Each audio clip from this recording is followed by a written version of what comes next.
मलाई यो भिडियो हेर्नु होला सबैले है कस्तो अनि महिला सिंह दरसँग मन पर्यो भने लाइक कमेन्ट शेयर गर्नु होला सबैले रोकिनुस्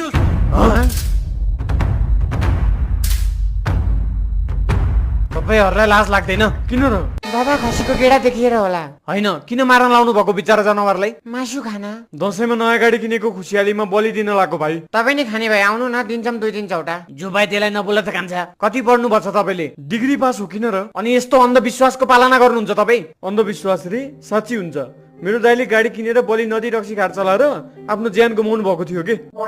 हैन के बोल्छ यो गेडे दाइ विदेशतिर चाहिँ एक्सिडेन्ट भएको भइ छ होला हैन भनेपछि तिमीले के काम गर्छौ भाइ मैले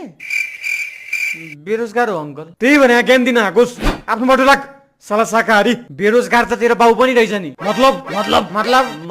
बाबा साइलो अंकल कतिखेर आउनुहुन्छ नि अझ साइलो पनि छ उही कान्छ खुट्टा राम्ररी समात है ए मुर्दार मेरो हैन के खसीको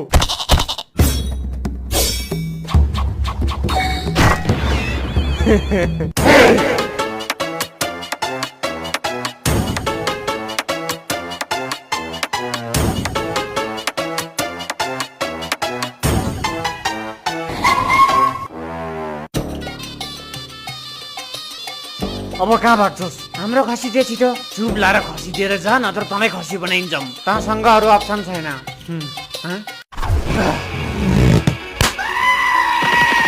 कान्छा महिला तेरो समात है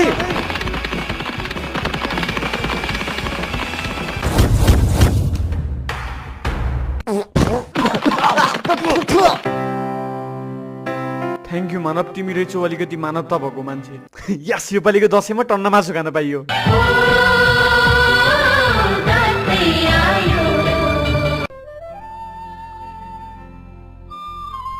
ओइ केटा हो प्रकाश बाहुनले त खसी पो लिएर छ त अनि के त यहाँ सुन हामी 3 जना मिलेर यसको खसी चोर्न पर्छ है म चाकको मासु खान्छु त चाहिँ साब्राको खा है विमल ल ल हुन्छ ब्रो म चाहिँ के खाम त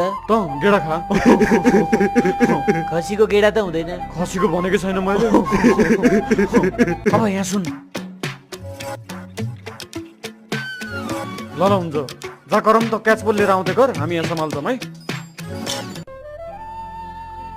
ओइ बाहुन कता हिँडेको कहाँ हिँड्ने नि घर जान लागेको देखेनस् मैले त कुकुर मात्र देखेछु कहाँ देखिस् कुकुर तेरो घाँटीमा सुनिस् भुकेको गरेर छ त्यसै चुतिया बनाउन नखोज त खसी हो यो त त भेजिटेरियन हैन र त्यही नि दशैंमा त हैन ए त्यही भएर कुकुरको मासु खान लागोस् नरिसुटा त मलाई अहिले मै टोक्दिन्छु है फेरि ब्रो त्यो कुकुरलाई तल राख त फेरि को यो कुकुर भन्ने कस्तो चाक जस्तो होला कुकुर त हो नि अनि फेरि भुक्यो हैन साँच्चै कुकुर नै हो कि क्या हो